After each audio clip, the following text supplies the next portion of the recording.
A former female priest who spent more than 2 decades in the Episcopal Church is now speaking out after being defrocked because she embraced another faith.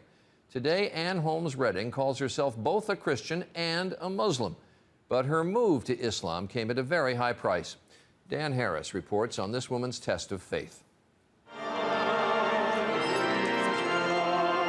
Ann Holmes Redding was an Episcopal priest for 25 years until a radical test of faith. Several years ago, while she was mourning the death of her mother, she was trying out an Islamic meditation technique that she learned in an interfaith class. And that, she says, is when it happened.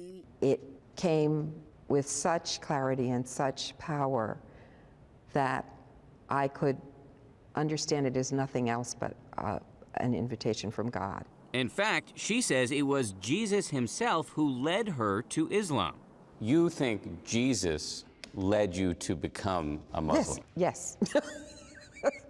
Yes. You're laughing. Because I know it doesn't make sense to people. Now, Redding not only prays in church, but she also prays 5 times a day to Allah. In Islam, Jesus is viewed as a prophet. Yes. Not as the Son of God. Yes, you're right. So yours is a radical rethink of the Christian scriptures, a rethink that a lot of people would call heretical. Yes, and do, loudly. This spring, the Episcopal Church revoked Redding's right to be a priest. Being defrocked, I would imagine, was a pretty traumatic experience. Yes, that's an understatement.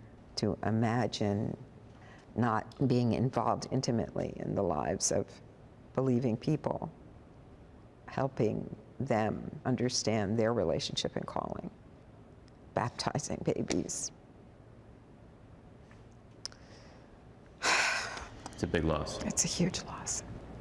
Redding admits she still struggles to explain her transformation, even to herself. I am the one who's going to have to answer for this. I'm the one who's going to have to answer for what I've done with my life. And do you feel confident about that moment?